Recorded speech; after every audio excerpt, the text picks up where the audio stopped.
Des grands contreurs dans l'histoire de la NBA, ce n'est pas ce qui manque. De Wilt, en passant par Dwight Howard, Hakeem Olajuwon ou encore Dikembe Mutombo, tous ont terrorisé beaucoup de joueurs adverses. Bien que les interceptions soient parfois cruciales, on est quand même plus souvent marqué par les contres. C'est un peu comme le symbole de la défense, même si on est d'accord, un bon shot blocker n'est pas forcément un bon défenseur. On s'est déjà attaqué au plus gros dunk dans l'histoire de la NBA, désormais on se penche sur le top 10 des plus gros blocs. C'est parti! Comme d'hab, avant de commencer, je vais vous donner 2-3 critères sur lesquels je me suis basé pour faire ce top. Évidemment que le contexte va jouer. Un bloc en finale NBA n'aura pas du tout le même impact qu'un bloc en saison régulière. Idem pour les deux personnes qui se retrouvent face à face.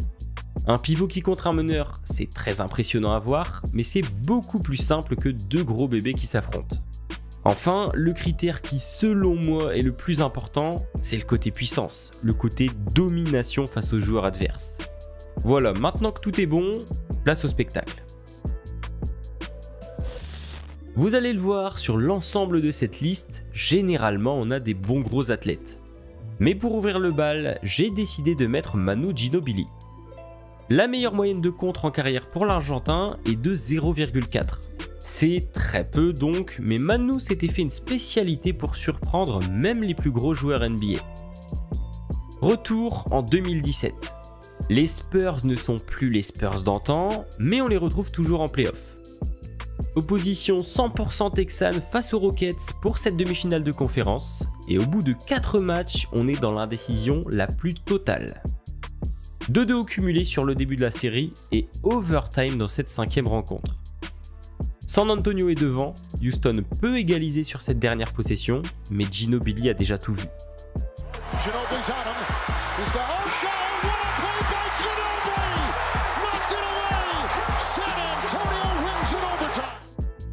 Manu réussit à prouver que même sans être un shot blocker de fou, même à 39 ans, tu peux être clutch, et ça c'est beau. 2022 nous a réservé son lot de grosses actions. Giannis, Tyrese Maxey, on a eu de sérieux candidats au contre de l'année. Mais si on ne devait en retenir qu'un seul, le bloc qui a choqué la planète basket, c'est bel et bien celui de Ja Morant. Grizzlies Lakers, antenne nationale, je me tais et je vous laisse revivre ce moment. Avery Bradley with the deflection against Bang! Oh my God! What an incredible block! Oui, on pourra toujours dire que ça se passe en saison régulière, que c'est sur Avery Bradley, mais honnêtement, l'amplitude du geste, la puissance avec les deux mains, c'est aberrant. Beaucoup de gens vont le mettre bien plus haut dans leur classement, mais culture de l'instant, vous connaissez, numéro 9 c'est déjà pas mal, et derrière on a encore du très lourd. Parfois quand je vois certains blocs, je me dis, bon ok il envoie la balle au 3e rang, mais soit le joueur adverse est en déséquilibre, soit c'est David contre Goliath. Dans d'autres cas, un contre peut être impressionnant par son degré de difficulté, et s'il est clutch en plus, tout bénef. C'est ce qu'on va voir avec cette place numéro 8. Septembre 2020, crise sanitaire, Covid, vous connaissez, et aussi la bulle NBA pour permettre de finir la saison. Alors que beaucoup d'équipes sont en vacances, deux teams se disputent le titre de champion de la conférence Est. Boston face à Miami, un classique à ce niveau-là de la compétition. Et dans cette situation, où il n'y a pas d'avantage du terrain, remporter le match numéro 1 est ô combien important. La lutte est féroce et amène les deux équipes jusqu'en prolongation. Il reste 12 secondes à jouer, moins de Boston, Jason Tatum aux commandes.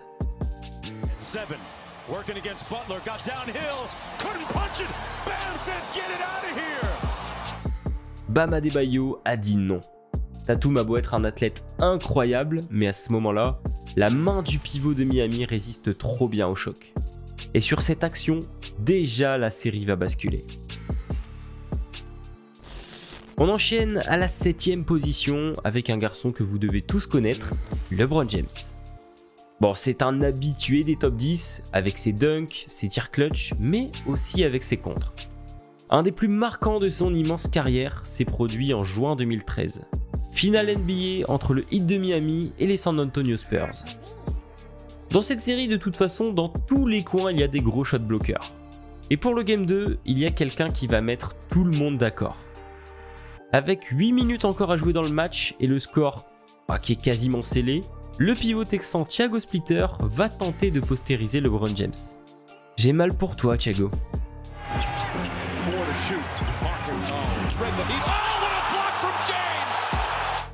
Pourtant, Splitter prend son élan, mais une fois arrivé en altitude, c'est le numéro 6 qui gagne.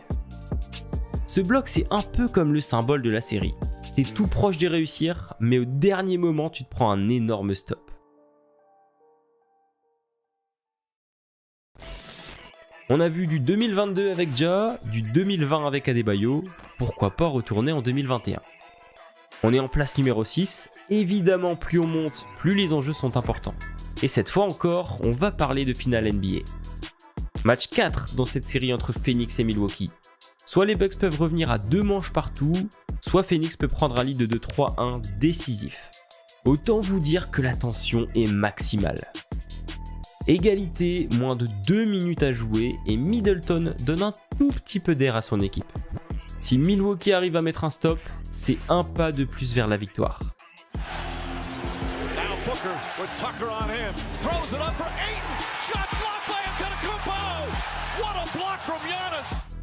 Le système mis en place est génial, mais l'inspiration d'Giannis, la présence d'esprit pour se retourner et aller contrer DeAndre Ayton en plein vol, c'est hallucinant. Le bloc n'est en soi pas si brutal, mais le fait de voir 2 mecs de 2m10 l'un face à l'autre dans un moment décisif comme celui-là, c'est immense. Ce bloc va être l'action du match, évidemment, ça va relancer toute la série, et la suite, on la connaît. 5e position, on part désormais 18 ans en arrière pour redécouvrir un bloc d'anthologie. La rivalité entre Pistons et Pacers est mythique, pas que pour les bonnes raisons d'ailleurs. Mais sur les terrains, les deux équipes s'affrontent très régulièrement en play-off.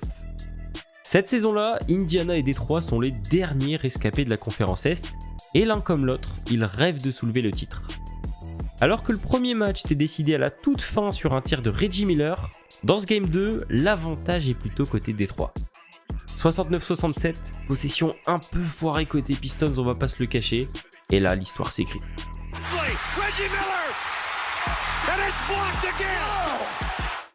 Un chase down block monumental de la part de Tayshaun Prince. Alors que Reggie Miller aurait pu réaliser 2 tirs incroyablement clutch en 2 matchs, le numéro 22 se sacrifie littéralement pour l'équipe. Résultat, rebond Pistons, lancer réussi et un partout dans cette série.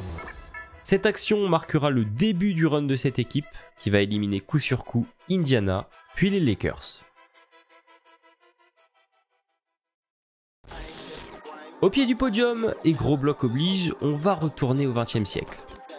Si dans les années 60-70 on avait pas mal de contres, ces derniers étaient un peu plus doux. Aujourd'hui les joueurs font plus dans le show, dans la domination physique, et parfois ils en oublient le but premier qui est vraiment défendre le joueur adverse. Quelqu'un dans les années 90 qui savait parfaitement combiner ces deux aspects, Hakeem Olajuwon. Si dans Stop j'aurais pu mettre 2-3 de ces contres, il y en a un en particulier qui m'a marqué et qui l'a fait rentrer un peu plus dans la légende. Pour le revoir, rendez-vous lors des finales NBA 1994. Match numéro 6 entre les Knicks de Starks et Ewing qui affrontent les Rockets d'Hakeem, Otis Thorpe et compagnie. À 3-2 pour les New-Yorkais dans la série, ce match qui se joue dans le Texas va se décider dans les dernières secondes. Houston a 2 points d'avance, New York est encore en vie avec cette dernière possession.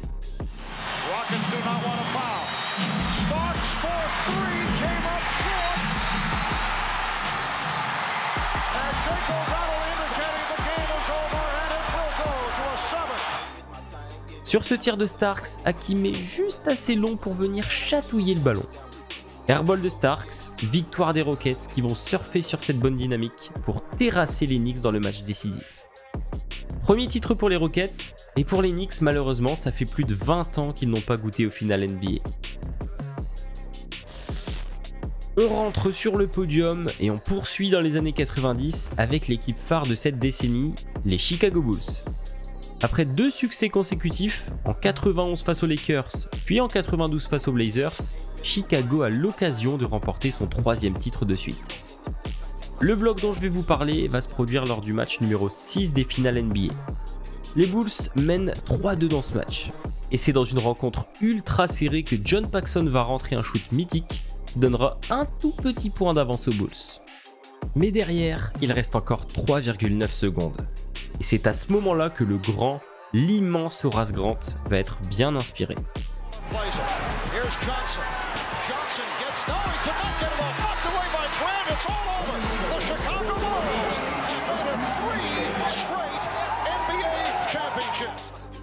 Un bloc au buzzer tellement clutch qui scelle le sort de la rencontre et va permettre par la même occasion aux Bulls de réaliser le premier three-peat de leur histoire. Rien que ça. On se souvient énormément du shoot de Paxson, mais si Kevin Johnson marque, c'est une toute autre histoire. 3 partout plus le match décisif qui se joue dans l'Arizona, je sais pas vraiment sur qui j'aurais misé. Numéro 2 de cette liste, on va revenir sur un contre assassin signé LaFonso Ellis. Ailier hyper athlétique, border all-star même avant ses blessures, qui était capable de dunker sur tout le monde. Pour vous dire, même Mutombo en a pris pour son grade. On se souvient peut-être plus de lui comme quelqu'un capable de se faire crosser par un Michael Jordan de 40 ans. Pour vous présenter l'un des plus gros contres de l'histoire, flashback en 1993, je crois que ça se passe de commentaires.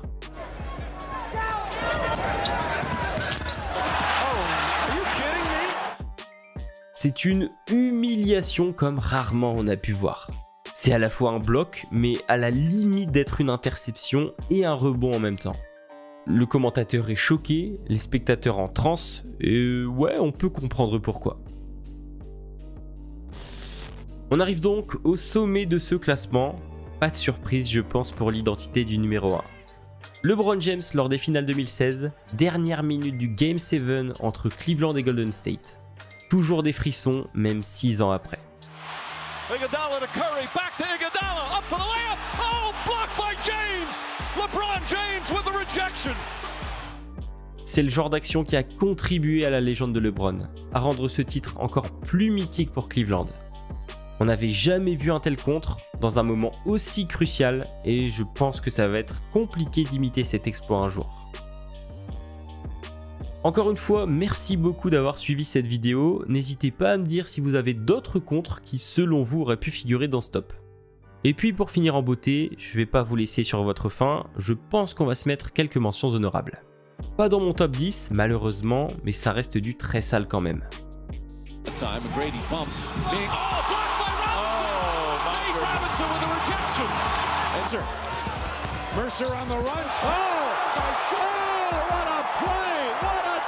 Defensive play, a two-hand block, steal. O'Neal deep in the post, lots of contact there. Oh, what a block by Wallace! Wow. And a jump ball. Wow. Now that very few guys do that. Oh, what a block by Anderson! He took that ball and knocks it away. Dang, trying to blow in, blocked by Howard. He sent that out of here like it was a wiffle ball. Wow. That was like Paul turns the corner. Williams, watch out! Denied! Darren Williams had it blocked. Clippers go the other way. Got to post them and look down inside. To Chandler again. Oh, what a block by Max Seal! My goodness! The East play the zone. Oh, Matthews a drive baseline. Oh, McGee just grabs it with the right hand out of the air. I told you, he's fun to watch. What a block.